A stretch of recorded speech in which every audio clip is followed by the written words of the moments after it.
Ministra, ¿cómo estás? Gracias por acompañarnos. Muy buenos días, Santiago, Estela, Luis, comandante, doctor. Un gusto compartir con ustedes. Gracias por venir. También nos acompaña el subcomandante de la Policía Nacional, el comisario Víctor Balbuena. ¿Qué tal, comisario? Gracias por acompañarnos. Buenos días, Santiago, Estela, Luis, doctor. Doctora, buenos días. Bien, gracias por la deferente invitación. Y está también el presidente del Colegio de Abogados del Paraguay, el doctor Manuel Riera. Hola, doctor, ¿cómo estás? ¿Qué tal, Santiago? ¿Qué tal, Estela? ¿Qué tal, día. Luis? ¿Cómo andan? A la ministra y al comisario también, buenos días a todos. Gracias por acompañarnos. Ministra, la primera pregunta que quiero hacer, porque tiene que ver con la cuestión del trabajo en sí. ¿Cómo se define lo que es esencial y lo que no es esencial? Porque ahí el debate que se plantea es, sí, la Constitución habla de servicios indispensables y sobre la base de esos servicios indispensables se trata de asegurar quiénes tienen que estar movilizándose para eso que es esencial o es indispensable. Transporte público, educación, dice por ejemplo también la Constitución. Pero en contrapartida, el trabajador te plantea y te dice, esencial para mí es llevar el pan a mi casa. Entonces, si me hablan de trabajo esencial, yo no me puedo quedar y por eso me movilizo en las condiciones que me movilizo. ¿Cómo definen lo esencial de un trabajo?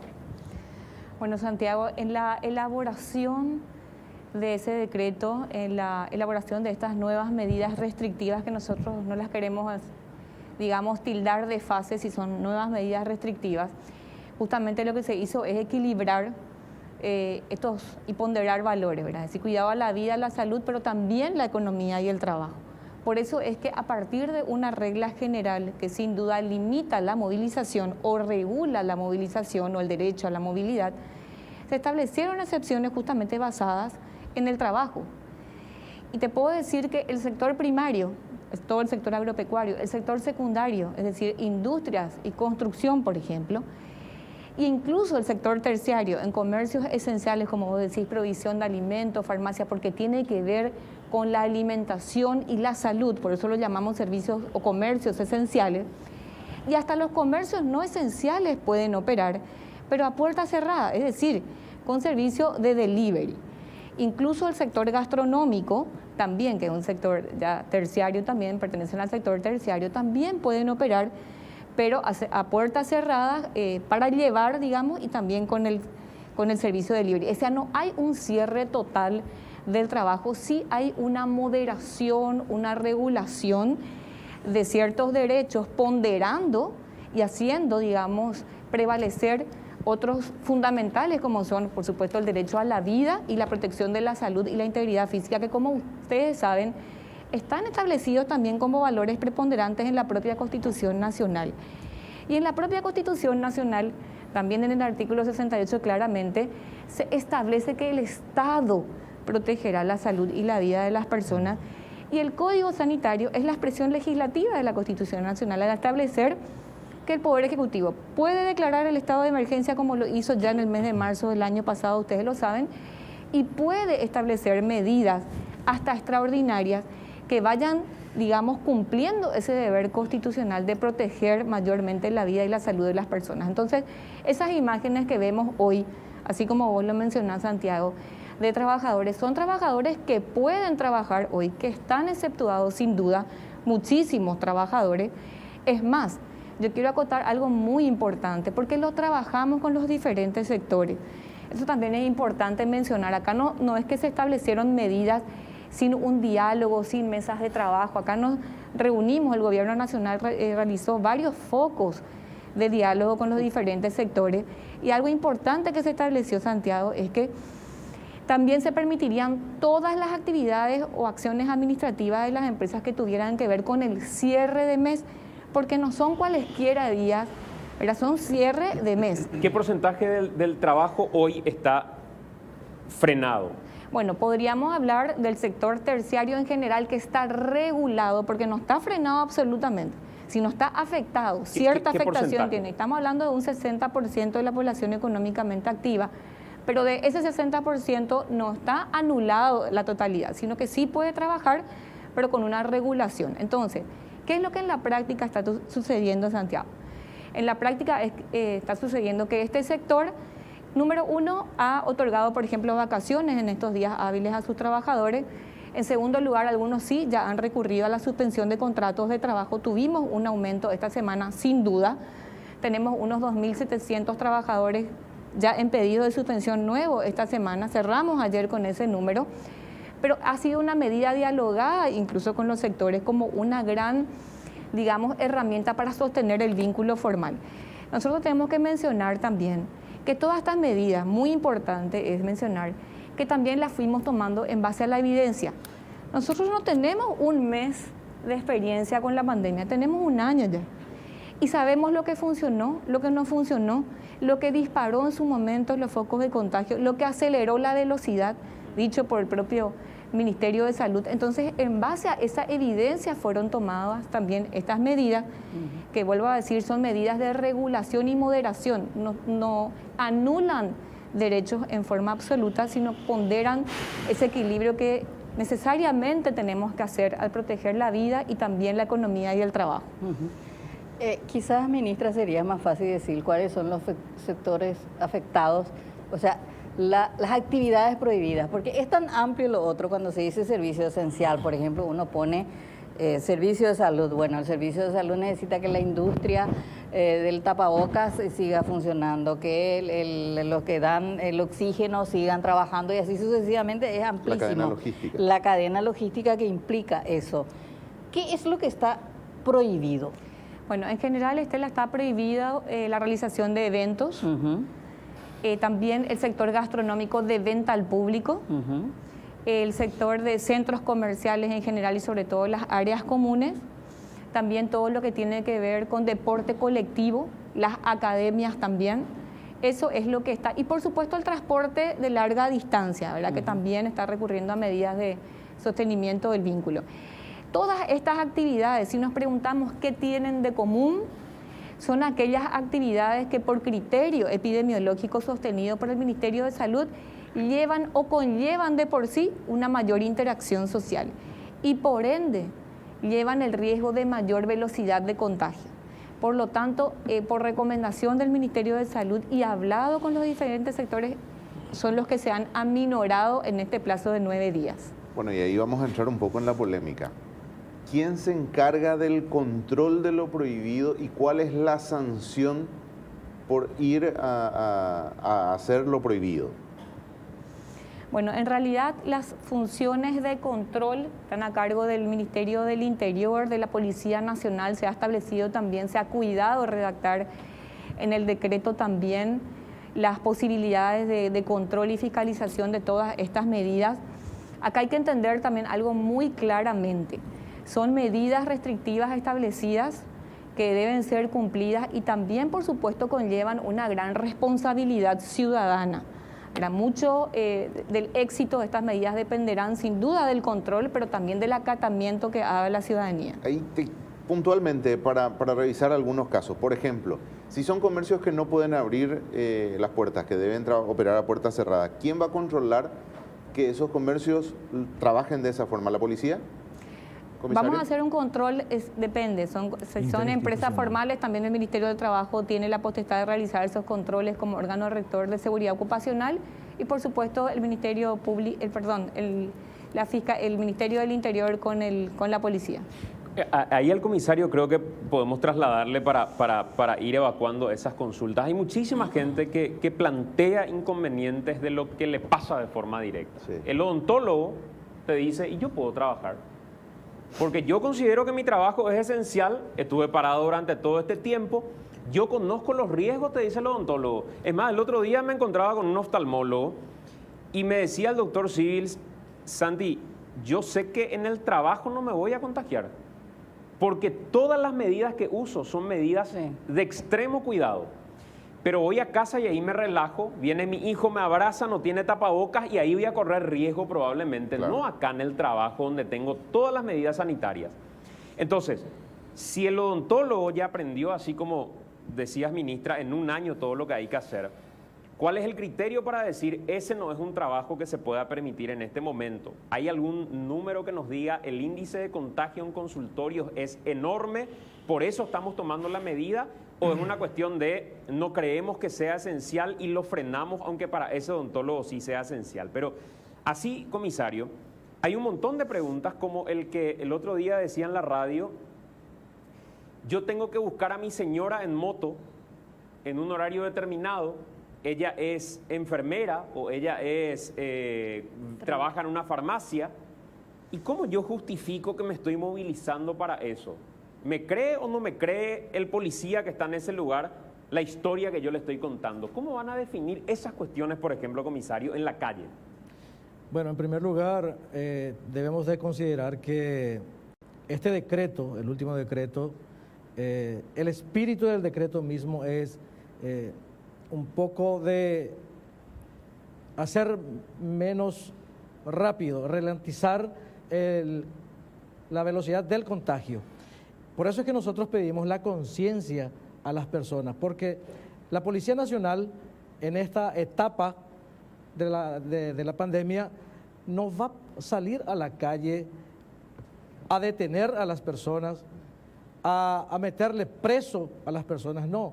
Nuestro trabajo más bien va a ser un poco de concienciación en la vía pública, instar a la gente a utilizar el tapabocas, si van a salir a la calle, que salgan con una causa justificada. Y no tenemos cómo, yendo a tu pregunta, cómo demostrar, cómo corroborar de que Juan Pérez va a buscar a su esposa en de la farmacia donde está trabajando. Por eso es que buscamos y apelamos a la conciencia de la ciudadanía.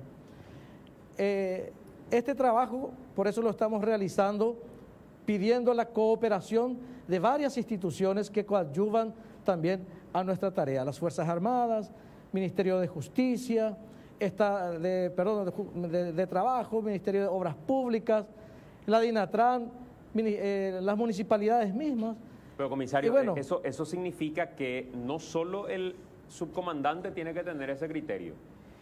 Ese que está en la patrulla de la comisaría tercera y que sale a la calle, tiene que tener el mismo criterio y a veces no pasa. Y ahí es donde se deja un margen, donde el ciudadano está atrapado de acuerdo a qué buen policía o qué mal policía, que también los hay, le toque. Y si le toca a un policía que en realidad le quiere joder la vida, le va a dar vueltas, le va a decir, bueno, te vamos de alguna manera a soltar, pero ¿cómo yo denuncio? ¿Cómo cualquier ciudadano que sí va a trabajar tiene la posibilidad de denunciar y que se investigue a un policía que lo está extorsionando, por ejemplo, a partir de este decreto? Por eso es sumamente importante la participación ciudadana. Nosotros hemos bajado la línea, este comando institucional ha bajado la línea. Hace 3 días atrás hemos bajado esta línea en un procedimiento, en un protocolo de actuación policial para esta etapa de la pandemia. Y lógicamente habrán policías buenos y habrán policías malos. Entonces la ciudadanía, haciendo uso de su derecho, puede hacer, es más, debe denunciar a ese mal policía que estás mencionando. Para eso está el departamento, mejor, la Dirección de Asuntos Internos de la Policía Nacional, que se encarga de la investigación de la conducta profesional y privada inclusive del personal policial. Apelamos a la ciudadanía por eso a que nos cooperen, si es que son víctimas, si se sienten extorsionados, presionados por la conducta irregular del personal policial en la vía pública, que haga su denuncia, que presente, llame por teléfono. Hay sistemas donde se llaman y se hacen denuncias anónimas inclusive. Nosotros, todas esas denuncias son atendidas por la Dirección de Asuntos Internos. El doctor Riera tiene una posición al respecto desde el Colegio de Abogados y escuchaba decir a la ministra Bacigalupo, lo que estamos haciendo es una regulación de derechos, ponderando un orden de derechos porque el que prevalece es el derecho a la vida. Mencionaba, justificando estas normas o estas cuestiones que dan al presidente la facultad de decir este es el camino que vamos a seguir o este no vamos a seguir. ¿Se puede eso constitucionalmente, doctor? La Constitución no dice cuál es el derecho que vale más respecto del otro. La Constitución no hace jerarquía de derechos y la Constitución no le da ninguna competencia al presidente para hacer lo que hace. ¿Y eso implica que estas medidas son inconstitucionales? Claro. Yo quiero llegar con el doctor Riera al campo del pragmatismo y de la realidad, porque yo siempre digo, cuando uno hace un debate en la abstracción, uno dice sí, es inconstitucional. De hecho, el debate que se da en el mundo es justamente que estas excepciones erosionan libertades individuales y es la primera vez que se da en tiempos de paz en todo el mundo, no solamente en Paraguay, lo hacen en Alemania, en Estados Unidos, que son países mucho más avanzados y con instituciones fuertes y no tiene la corrupción que tenemos nosotros, ¿verdad? Nuestra debilidad institucional con corrupción. Lo que yo le pregunto al doctor Riera, en el campo del pragmatismo y de la realidad, con cifras, que ya creo que ya estamos a punto de llegar a 4.000 muertos y más de 200.000 contagiados. ¿Qué es lo que tenemos que hacer desde la perspectiva del derecho? No le estoy pidiendo una respuesta sanitaria. ¿Qué es lo que tenemos que hacer? Porque lo que se ha visto en el mundo, y yo creo que los juristas de Alemania, de Inglaterra y de Estados Unidos han de estar mucho más avanzados que nosotros, la cuarentena hasta hoy es la respuesta que dan para evitar que sigan los contagios. Desde el derecho, ¿qué es lo que debe hacerse según usted en el contexto de pandemia, de muertes, de contagiados y de nuestra salud pública que no abastece? Los juristas de los países de primer mundo que citaste le dijeron, por ejemplo, a Angela Merkel que se retracte. Y Angela Merkel se retractó y asumió públicamente su responsabilidad individual. Eso fue lo último, pero anteriormente decretó cuarentena total. Por las recomendaciones antijurídicas que generó, ¿verdad? Entonces, hay errores en Alemania también. Acá, si vamos a hablar de realidades, podemos hablar de los más de 3.000 imputados que cerró el 2020 y de los más de 100 y pico mil desempleados, ahí me va a corregir la ministra, que cerró el 2020, y de los 57.000 desempleados que continúan hoy al 2021. O sea, yo lo que no tolero en el discurso, ni inclusive dentro del marco del pragmatismo, es que se sectorice la realidad. O sea, la Constitución es real, aunque nosotros queramos bajar el ámbito de lo abstracto a lo que ocurre en la calle, digamos. Entonces, lo que ocurre en la calle, en términos de realidad, no puede, honestamente, Estela, te lo digo con mucha humildad, no se puede manejar al margen de la constitucionalidad. No tiene por qué ningún paraguayo justificar su salida a la calle. El que tiene que justificar es el que me detiene a mí, no al revés.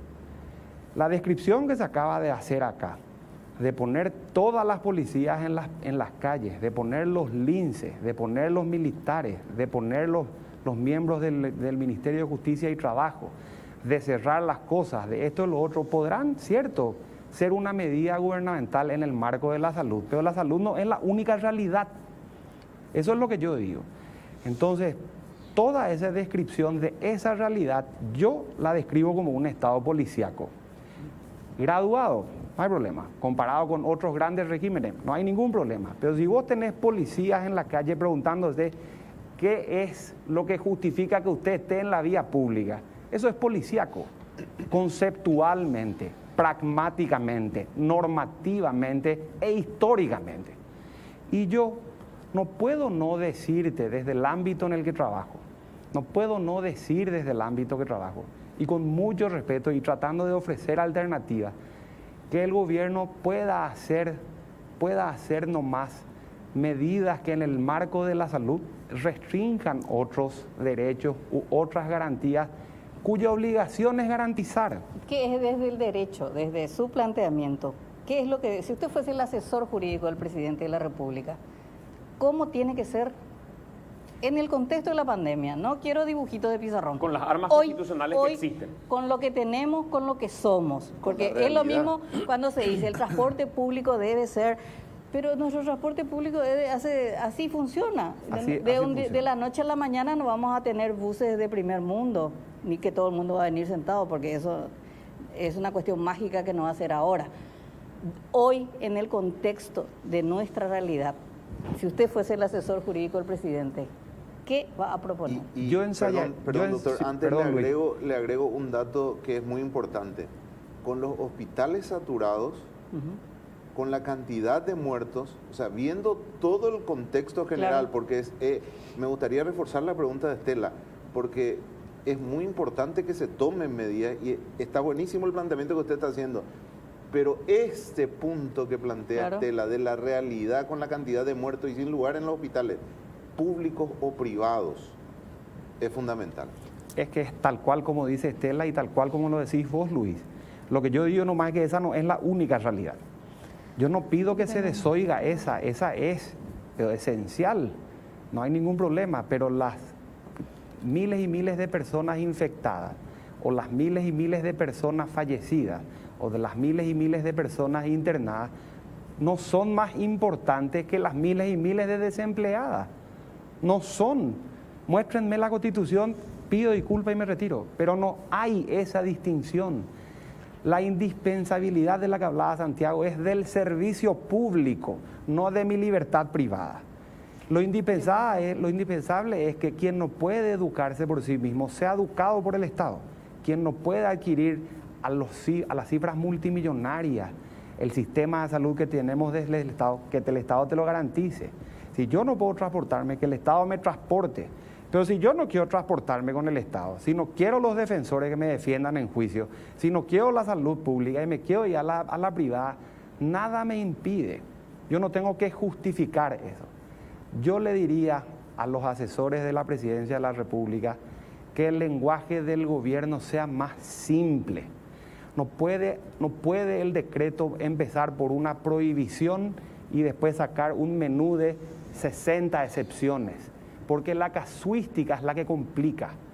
Acá me gustó a mí, y no hay que ir a Alemania o no hay que ir a Europa, digamos, el fenómeno uruguayo en la comunicación de sus medidas es un tema que yo evaluaría, Estela.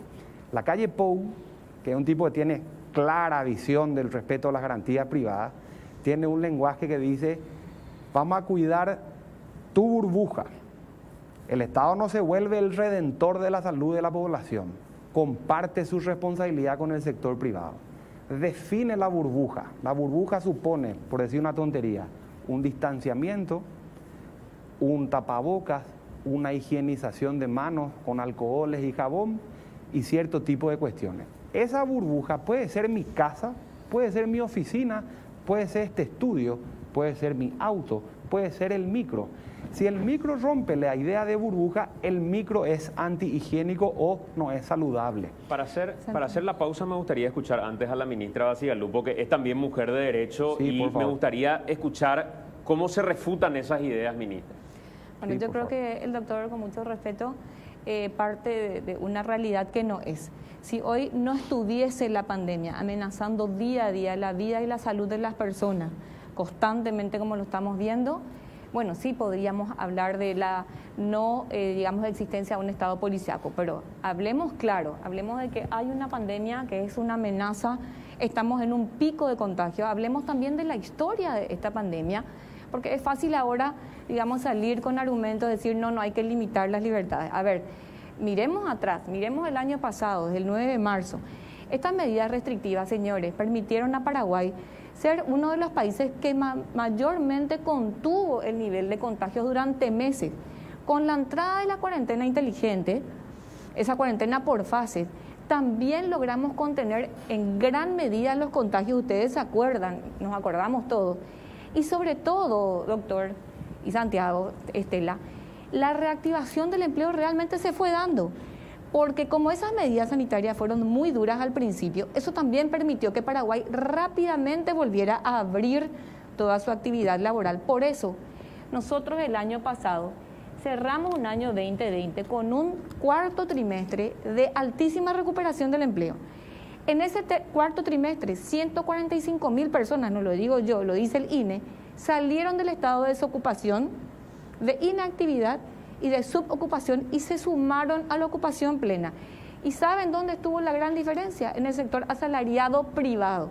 Quiere decir que el sector privado, el sector que realmente genera empleo, se recuperó, pero eso fue gracias justamente a las medidas sanitarias que fueron a tiempo tomadas, si bien bastante rígidas, porque era uno de los países que más rápido reaccionó.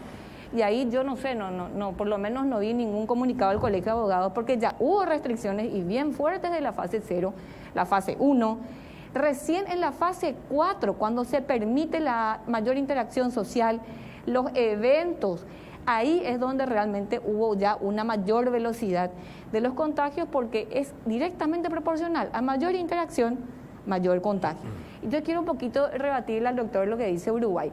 Uruguay estableció desde el principio una libertad responsable. Ese fue el principio de Uruguay. Cuando nosotros allá en el mes de marzo estábamos restringiendo más, digamos, las libertades en pro de cuidar la vida, Uruguay establecía la libertad responsable. Pero el propio país, el propio Uruguay, se fue dando cuenta, cuando empezaron a aumentar los contagios, de que ya también tenían que establecer restricciones. Entonces, si bien Uruguay hoy te habla de la burbuja, ya establece también restricciones de movilidad, de fronteras, porque se dio cuenta. Eventos también suspendieron. Claro, de eventos también. Entonces no es que Uruguay no restringe, es cierto, promueve el núcleo como también se promueve acá constantemente con todas las campañas que hacemos, pero se dio cuenta Uruguay en este camino basado en evidencia de que sí había que establecer restricciones, porque no estamos en una situación normal, doctor, en el que en un estado policíaco no se justifica, por supuesto, porque tenemos libertades que respetar de la Constitución. Pero hoy estamos en una guerra que en la historia no hemos tenido que librar, una guerra que realmente lo tenemos ahí a mano, digamos, ataca la vida y la existencia de las personas. Y el Estado es garante de la vida y la salud de las personas, y como garante que es, puede tomar medidas evidentemente que regulen, siempre que esas medidas sean necesarias, urgentes, sean proporcionales y sean adecuadas para proteger ese valor. Nosotros tenemos que hacer la pausa, pero a la vuelta de la pausa me gustaría conocer la base que toma el gobierno para decir esta es la herramienta jurídica que nosotros activamos para estas restricciones en particular. Y a partir de ahí, ¿cuál es el criterio hoy de la Fiscalía también? Porque estamos viendo que la Fiscalía en general no participó siquiera de esa reunión que se dio a conocer donde las medidas estaban comunicándose, la Fiscalía no estuvo. Y creo que ese es un mensaje también, por lo que me dijeron a mí, de que la Fiscalía dijo, nosotros 2 veces no vamos a acompañar situaciones que son administrativas del Código Sanitario y que no tienen que ver con lo que constitucionalmente podríamos hacer. Entiendo que hubo también un pronunciamiento, una reunión de hecho del Colegio de Abogados con la Fiscalía tratando de debatir esta cuestión que a la Defensoría Pública le dio y mucho trabajo en la primera etapa de la cuarentena. Pero vamos a hablar de eso a la vuelta de la pausa. Bien, la doctora, muy flojo el doctor Riera, dice otro, la doctora Estela Calé. La doctora Basigalupo, supongo. Genial, sí, genial, dice, la mejor decisión tomada hace un año. Si venían viendo que se podía volver, ¿por qué no se tomaron medidas o por qué no se creó un plan que ayude a no cerrar absolutamente todo de vuelta? Dice otros mensajes. Alejandro Díaz dice, los creadores del Capitán tienen la gran responsabilidad. Aplaudieron la violación de la Constitución que ha llevado a la insolvencia moral y económica del país. Otro de los mensajes, a ver un poco, dice, hola, acá tenía uno. Parece que el doctor lee otra Biblia, las medidas están acordes a la Constitución, el interés general prima sobre el interés particular, nos guste o no. Otro, podrían preguntar cómo podemos hacer los que tenemos que salir a llevar alimentos a personas que viven solas. Yo tengo que llevarle provistas a mi padre que vive solo. ¿Cómo podría explicar eso al policía y que me crea? Dice otro mensaje. Voy a otros, porque hay muchísima gente realmente preguntando. Santi, ¿cómo podemos hacer los que acompañamos a pacientes y vivimos en Caacupé? Debemos ir y venir, en mi caso al INERAN, y nos dejan sin transporte público de corta distancia, dice otro de los mensajes. Ministra, ¿qué le respondemos a esa gente? Bueno, sí, Santiago, nosotros ponderamos esa circunstancia y justamente en un trabajo coordinado entre la milicia del 911 se podrán establecer ese tipo de necesidades, llamando al 911 y bueno, las fuerzas militares a través de vehículos disponibilizados por la milicia van a poder atender ese tipo de casos. Llamando al 911, el 911 va a contar con la milicia en cuanto a todo lo que hace a logística para poder atender este tipo de casos. O sea, si yo soy una persona que vive en Caacupé y tengo a mi paciente en el INERAM, lo que tengo que hacer para movilizarme es llamar al 911 y que me envíen a un vehículo militar. Si es que no pueden, porque también ponderamos nosotros que generalmente en esos casos siempre hay un pariente, siempre hay alguien en la comunidad, porque establecer toda una, digamos, toda una regla en base a ciertas excepciones, obviamente la estuvimos analizando. Bueno, si no tiene forma de, digamos, de apersonarse o de trasladarse, sí van a estar disponibles estas. Comisario, ¿ya tienen detenidos por violación del decreto? Todavía no tenemos detenido hasta este horario, pero sí ya procedimientos finalizados y en curso en este momento. Un caso en la ciudad de Luque, donde se estaba desarrollando una fiesta y también con el famoso juego Piquiboli. Llegó el personal policial y se dieron a la fuga todas las personas que estaban ahí, dejando en el lugar sus motocicletas, sus vehículos y todos sus enseres. Y están en curso varios otros procedimientos. O sea que se puede atañen a esa detener, se necesidad. puede detener al que viola la cuarentena. ¿Perdón? Se puede detener a las personas que violan la cuarentena. Bueno, hay un grado de responsabilidad, por ejemplo, del dueño del local que permite esa aglomeración de personas.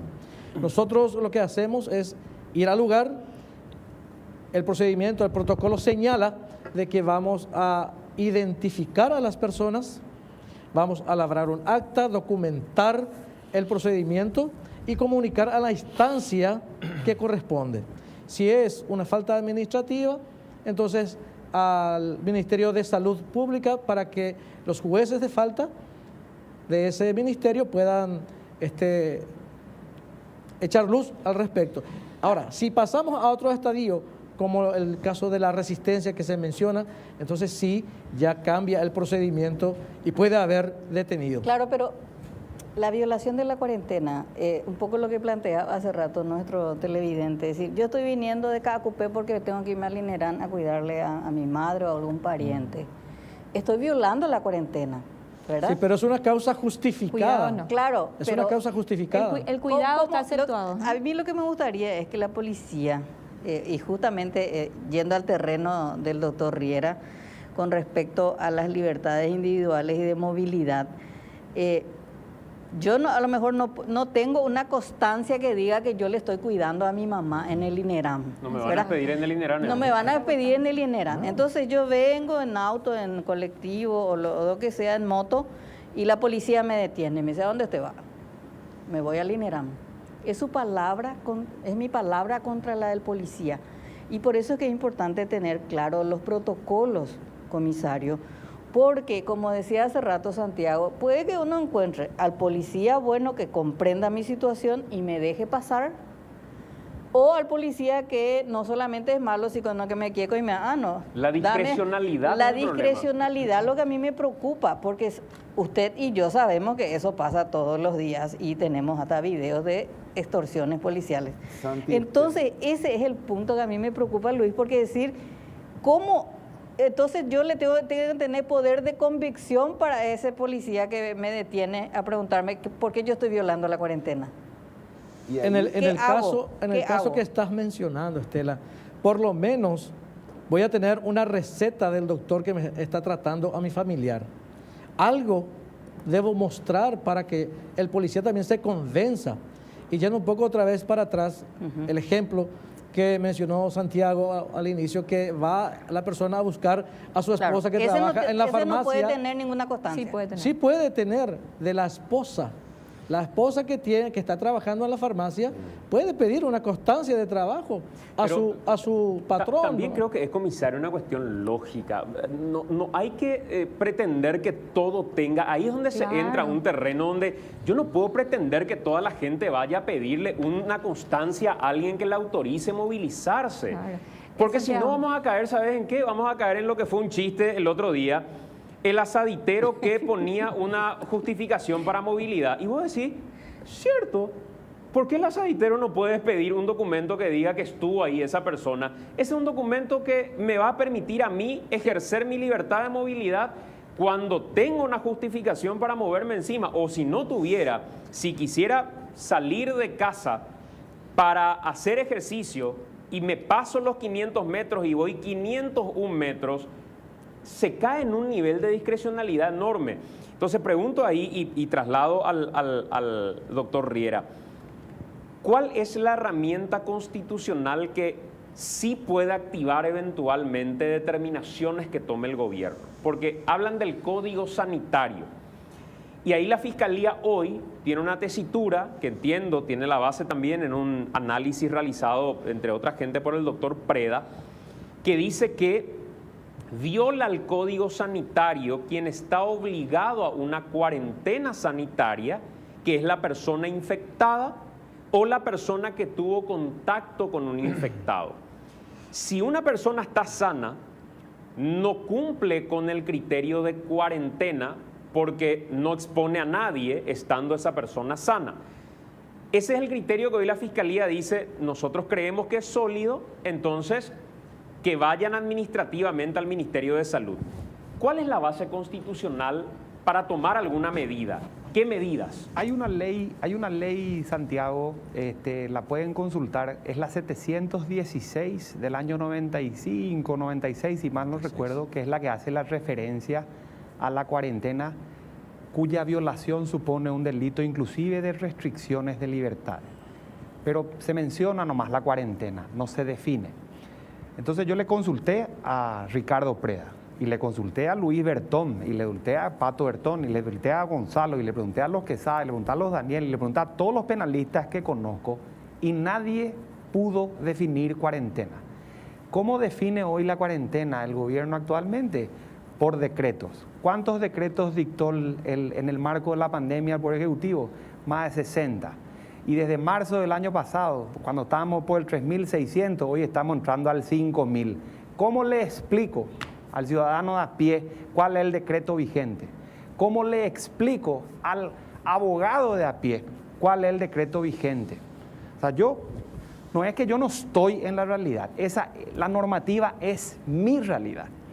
O sea, esa es mi realidad, y yo que estoy catalogando todos los decretos desde que arrancó la cuestión y desde que estoy trabajando con el Colegio de Abogados, no solamente con los decretos, con las acordadas de la Corte, con las resoluciones del Ministerio de Salud, con la de la abogacía del Tesoro para la Asamblea, con la de la CEPRELAT para el lavado de dinero, con todas las que se modificaron en el Código Civil, te digo, no se entiende, son demasiadas. Hoy yo no le digo al decreto, no le digo al gobierno, nosotros necesitamos en el marco de la libertad un país de suicidas. En absoluto. Es el discurso de vida o muerte el que hay que parar. Le quiero hacer una consulta. Eso es lo que hay que parar. La ministra Bacigalupo decía el Estado es garante de la salud de la población y por lo tanto se decreta la cuarentena para cuidar a sus habitantes. Le pregunto, doctor, ¿es posible una acción penal contra el gobierno, sería en este caso? Porque hace un año que estamos con esto, hubo una primera cuarentena total, esta es la segunda que tenemos, y nos dijeron en esa primera cuarentena total, no, quédense en sus casas que nosotros nos vamos a preparar para luchar contra la pandemia. Hoy tenemos hospitales colapsados, no tenemos las vacunas que tenemos que tener. Le pregunto jurídicamente, ¿es posible una responsabilidad penal de los responsables, empezando por el presidente de la República, por no tener en este momento, por ejemplo, las vacunas, que es lo más urgente que necesitamos? Se intentaron, Estela, y varias se rechazaron y otras siguen su desarrollo. No acciones penales contra el presidente de la República, pero por ejemplo tenés los amparos que promovieron los colegios o las entidades del colegio contra el ministerio, todas se rechazaron. También hay, y estoy buscando el resultado de esas acciones, habeas corpus reparadores. O habeas corpus genéricos, o sea, ante el daño hubieron acciones también en el este que no sé cómo terminaron, ¿verdad? Pero yo creo, honestamente te lo digo, que el campo de discusión no debería judicializarse. Yo creo que en ese sentido el abogado tiene que ser abogado de la solución, no del problema. Lo que digo nomás es que Entonces no van a tener trabajo. no. La asesoría es, quiera o no, una manera de plantear la cuestión, ¿verdad? Yo te diría que nosotros podremos abogar por la solución y yo, desde donde yo trabajo, digamos, una solución sería el lenguaje de los decretos. Tiene que hacerse mucho más simple, honestamente te lo digo. Esas reuniones de las que hablaba la ministra son importantes. El gobierno reunido con los sectores dice, esto va a ser así y deja ya así todo el 2021, no lo cambies más, porque ya entonces es un enfoque común. O sea, cualquiera que trabaja en el sector privado sabe ¿Hay lo que o no intangible hacer que es. cuarentena a su criterio? No hay que hacer cuarentena. Yo creo que la cuarentena no tiene que hacerse salvo que sea realmente la última ratio. Y así como nos enseñaban las abuelas, esa cosa gigantesca de plástico sobre las tortas para que no entren las moscas, la cuarentena es esa. Pero el que no está enfermo, como decía Preda, no tiene por qué estar dentro de eso. No tiene que estar dentro de eso. Si yo salgo de ese radio de infección, haciendo lo que el Ministerio de Salud ha dicho desde el primer día, como todo el mundo, con el lavado, con la higiene, con el cuidado y la aglomeración, creo que está demasiado bien, demasiado bien. Hay un tema, doctor, hoy en día el subregistro es altísimo, Claro. y estamos ante la posibilidad de 2 millones de casos en el Paraguay. O sea, hoy en día no sabemos si acá en este grupo hay una persona positiva. O sea, está buenísimo el concepto de si yo estoy sano, puedo trabajar. Pero hoy en día, con la cantidad de asintomáticos o con la cantidad de gente que desarrolla la enfermedad y está contagiando con altísima carga viral, ¿qué seguridad yo tengo de que yo estoy sano? Te cuidas como enfermo, que es lo que decía Sequera desde el día 1. Te consideras como un contagiante potencial. O sea, yo por el hecho de ser sano no me rehúso a ponerme el tapabocas, o no es que dejo de lavarme las manos al entrar al canal, o no es que me acerco a los invitados. O sea, yo, en ese sentido, yo cuido, digamos, potencialmente la salud del otro. O sea, mi deber o sea, el derecho del otro es mi obligación también, ¿verdad? Me gustaría hasta casi, perdón Santi, casi como un servicio a la gente, porque mucha gente en ocasiones anteriores ha caído en barreras y las reglas no están claras. Y la persona le discute al policía y el policía muchas veces le dice, ¿quién dijo eso? Entonces, aprovechando la oportunidad que estamos con el subcomandante de la policía, sería tan importante que, incluso nosotros vamos a cortar este video y vamos a compartir por redes sociales. Si a una persona detienen en este lapso de tiempo de la cuarentena, ¿qué puede hacer la policía y qué no puede hacer la policía? La policía, para comenzar, vuelvo a repetir, no va a detener a las personas, sino que va a concienciar más que otra cosa, va a dar directivas de cómo enfrentar esta emergencia sanitaria que tenemos. Estamos apelando a la conciencia de las personas, estamos tratando de que la ciudadanía también se dé por enterado de que, como estaban mencionando recién, puede contagiar y puede contagiarse también. Mira, nosotros en las filas policiales tenemos infectados ya también, tenemos fallecidos en filas policiales a consecuencia del COVID. Nosotros somos los que estamos ahí lidiando con aquellos irresponsables, aquellos que no cuidan su responsabilidad de cuidarme a mí también. Nosotros somos también víctimas de esta situación. Entonces, queremos o pretendemos nosotros desde la institución policial concienciar a las personas de que es una responsabilidad de todos. ¿Qué documentos te pueden pedir? La policía, Sí. constancia de trabajo, Ajá. le puede solicitar su cédula de identidad. Esos son los documentos. Y esa un famosa- documento que avale qué está haciendo él ahí. Y ¿Por qué está ahí? esa famosa amenaza, mira que vamos a pasar a fiscalía. Porque ese es el punto El saque. principal. Solo se Claro, disponible. mira que acá yo voy a pasar a la fiscalía. Si vos, podemos arreglar acá, pero voy a pasar a la fiscalía y vas a tener problemas. Y puede darse el caso. No puedo tapar el sol con el dedo. Se puede dar el caso de que sí se dé esa situación. pero a la Fiscalía sí vamos a informar si hay una comisión de hecho punible. Quiero ir con estos mensajes.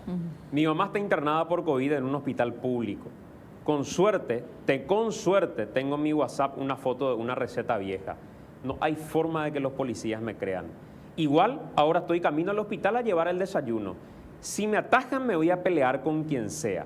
En la esquina de casa hay militares y no policías, dice uno de los mensajes. Otros mensajes que quiero leer antes de irnos al corte. El Estado es garante de la salud y seguridad, dice Basigalupo. Basta de mentiras. Se nota que garantizan la salud. La gente en los hospitales sin insumos y Paraguay sin vacunas. Buen día. No le entiendo a la ministra. ¿De qué habla? Dice que no se puede salir y después dice que pueden trabajar a puertas cerradas. ¿Dónde está el chiste? Por eso es que hay miles de personas que viajaron. A Basigalupo, ella respondió al doctor Riera que el Estado es garante de la salud, como dijo recién. Entonces, ¿dónde está el Estado en sí, brindando salud y medicamentos en este momento crítico que estamos atravesando? Buenos días, la ferretería, ¿en qué parte de la cadena de provisión logística de las obras y privadas puede abrirse o no? El mercado de San Lorenzo abierto normalmente, cotillones, roperías, todo, dice otro mensaje. Ya piensan encerrarnos a todos, ya que piensan encerrarnos a todos, liberen Putimó. ¿Cómo piensan que vamos a pasar Semana Santa sin dinero? Algunos de los mensajes de la gente que se comunicó también con nosotros. Ministra, gracias por venir. Subcomandante, gracias por venir. También al doctor Riera. ¿Alguna cuestión que quiera mencionar antes? Santiago, resumiendo un poco, ¿verdad?, las consultas que te hicieron. Sí, sin duda, al hablar de garantizar la vida y la salud, por supuesto que se toman medidas en diferentes órdenes, ¿verdad? Todo lo relativo a la compra de medicamentos, vacunas, en fin, ha sido, digamos, explicado por el Ministerio de Salud, pero no solamente hablamos de compra de medicamentos e insumos y vacunas, también hablamos de estas medidas necesarias para contener la curva de la velocidad del contagio. Es ahí el fundamento de esto y el interés general por sobre el particular. Y cuando hablamos de confusión, acá he visto algunas consultas que te hicieron. Yo quiero instarle a la ciudadanía que nos pueda llamar. Tenemos numerosos teléfonos absolutamente abiertos. Vamos a evacuar. Estamos trabajando coordinadamente con la policía. De hecho, venimos haciéndolo desde marzo del año pasado y fuimos destrabando un sinnúmero de circunstancias como estas. Así que llámenos, están todos publicados los teléfonos. Vamos a ir destrabando, vamos a ir aclarando todas las dudas que tenga la ciudadanía, el sector productivo, los trabajadores y empleadores. Este camino lo tenemos que seguir, ministra, transitando juntos. No quiero dejar de preguntar, porque hace rato lo hablábamos con Estela. ¿Tomaron alguna medida respecto al hostigamiento que sufrió la chef Euge Aquino, que fue público y a través de redes sociales le dijeron que si va a criticar al gobierno colorado, que se vaya a su casa? Santiago, esa fue una publicación de Eugenia tomada de un chat, absolutamente nada institucional. Por eso es que el ministerio obviamente no hizo ninguna respuesta institucional porque se basó en un chat que no sabemos ni siquiera el origen certero de eso y no pasó de ser eso, exactamente, una publicación en Twitter originada en un chat. Por lo tanto, no había ningún hostigamiento establecido, no había ninguna amenaza, ni mucho menos nada institucional, por lo tanto, ha sido efecto cero. El hostigamiento existió, pero no fue una cuestión institucional. Absolutamente no. ¿Y si le pidiesen desde el Ministerio de Trabajo, sus correligionarios colorados del Ministerio del Trabajo, si le pidiesen que la despidan? El despido o, digamos, la descontratación solamente tiene que darse por motivos institucionales, Estela, de ninguna manera por un chat o por una, digamos, por una recomendación. Ella es una persona que hace años está trabajando en el SNPP. Nosotros cuando asumimos la Escuela de Cocina, al contrario, fue mantenida, las acciones siguen, los alumnos están ahí y de ninguna manera por algún chat o alguna cuestión no formal, salvo ver algún incumplimiento de la norma de la función pública, que en este caso no se da. Bueno, gracias doctor. Gracias por acompañarnos. A vos, Santiago, a Estela, a Luis también, a la ministra, al comisario. Yo quisiera despedirme sin dejar una sensación de que yo soy una persona que solamente viene a ser disonante. Simplemente señalo nomás que el gobierno además es garante de las libertades y de la economía y del trabajo y de otros valores que están constitucionalmente igualmente establecidos para todos. Y si se puede, que vengan los lenguajes más simples, como recién decía el comisario. La policía no va a detener, punto. Con ese yo me voy feliz ahora a mi casa. Eso vale oro. Un mensaje claro, un país como auditorio de ese mensaje, va a cambiar la tranquilidad de su vida. Honestamente te lo digo, eso hay que decir. Se acabó el decreto, el resto es historia, no me detiene la policía. Muéstreme esto, pero no me detiene. Ese tipo de mensajes, si lo logramos construir, va a ser mucho más fácil llevar adelante la cuarentena dentro de lo que el gobierno y su política de salud recomienden, ¿verdad? Gracias, doctor. Comisario, muy amable. Santiago, yo quiero decir algo, si me permitís, y para encerrar esto. El inconveniente que tenemos en Paraguay es que todos los paraguayos no educamos para la paz. Tenemos serios inconvenientes en la concepción de lo que es la educación. Entonces, nosotros vamos a mejorar como país desde el momento en que eduquemos para ser más solidarios, para ser más amables, eduquemos para ser más solícitos a las necesidades de los demás. Cuando nosotros eduquemos para eso, vamos a estar educando para la paz. Gracias, comisario. Muy amable.